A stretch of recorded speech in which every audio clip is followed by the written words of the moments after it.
paciente meu, há mais ou menos um ano, me trouxe a ideia de parar de beber. E ele não tinha um diagnóstico de dependência grave, ele bebia só socialmente. Mas ele percebeu que usava o álcool como um escape, toda vez que a semana apertava. E agora, na última sessão, ele me contou que tinha ido para uma festa do trabalho no sábado. Ele passou a noite inteira segurando um copo de água com limão na mão. E não bebeu nada. Eu perguntei o que tinha mudado, porque nas semanas anteriores ele sempre acabava cedendo para essas situações. E ele me disse que, na hora de pedir a bebida, ele pensou: isso é coisa de quem eu sou agora ou de quem eu decidi virar? E aí ele não pediu. E não foi força de vontade, pelo menos não do jeito que a gente costuma imaginar. Foi uma pergunta específica, feita naquele momento certo, que trocou o ponto de referência da decisão dele. E a maior parte das decisões do dia a dia é tomada a partir de quem a pessoa é agora. Cansada, ansiosa, com fome, com pressa. O paciente que bebe na festa, ele está decidindo a partir do sujeito exausto que chegou depois de um dia difícil. Só que existe um outro ponto de referência para a gente poder usar.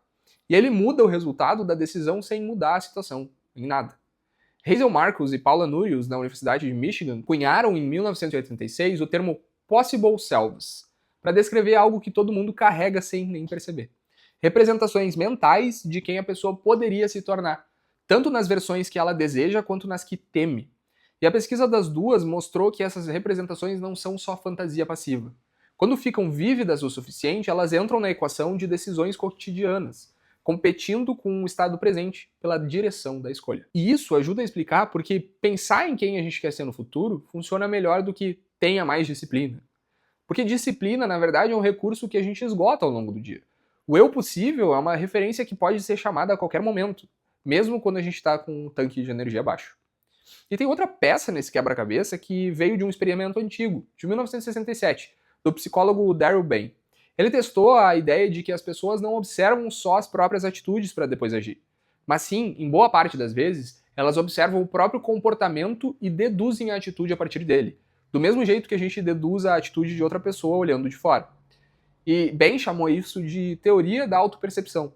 Na prática clínica, isso aparece muitas vezes. Aquele paciente que age como alguém disciplinado por 2 semanas e depois começa a se descrever como disciplinado, mesmo sem ter mudado nenhuma crença antes de começar.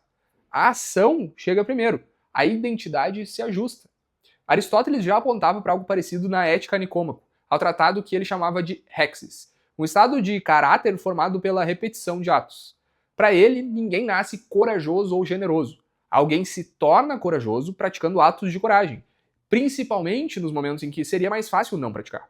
O caráter nesse modelo não é a origem do comportamento, mas sim o resultado acumulado dele. Então, cada decisão tomada a partir da pessoa que alguém quer se tornar é um passo à frente para a gente chegar naquilo. Uma decisão isolada não muda nada visível, do mesmo jeito que uma pessoa atravessando um gramado uma única vez não deixa nenhuma marca. O efeito aparece na repetição, e é por isso que perguntar quem eu quero ser antes de uma decisão pequena tem mais peso do que parece à primeira vista. Não é só sobre aquela escolha específica, é sobre qual trilha realmente tu tá querendo reforçar. Dan McAdams, um pesquisador de personalidade, descreve algo complementar com a teoria da identidade narrativa. Segundo ele, a partir da adolescência, as pessoas passam a organizar a própria vida como uma história em construção, com capítulos, viradas e um fio condutor. Decisões que parecem pequenas no momento, tipo pedir uma bebida numa festa ou não pedir, entram nessa história como cenas, e o significado delas depende de qual personagem a gente está tentando escrever. Eu uso essa pergunta com alguns pacientes há algum tempo. Antes de uma decisão difícil, eu pergunto quem eles gostariam de ser daqui 5 anos, e peço para eles descreverem em detalhe concreto o que essa versão futura faria nesse momento, numa situação em específico. Não peço para imaginar um ideal vago, tipo alguém mais forte ou mais saudável. Eu peço um detalhe. Que horas essa pessoa acorda, o que ela responde quando alguém oferece uma bebida, como ela reage quando o trabalho aperta. Quanto mais concreta a cena, mais ela compete de verdade com o estado presente na hora da escolha. O paciente da festa ele voltou no consultório algumas semanas depois e contou que repetiu o exercício mentalmente mais 3 ou 4 vezes, e sem que eu tivesse pedido. Uma dessas vezes ele cedeu e bebeu. E eu não tratei isso como um fracasso, e ele também não tratou. Uma pisada fora da trilha não apaga o caminho que já estava sendo formado.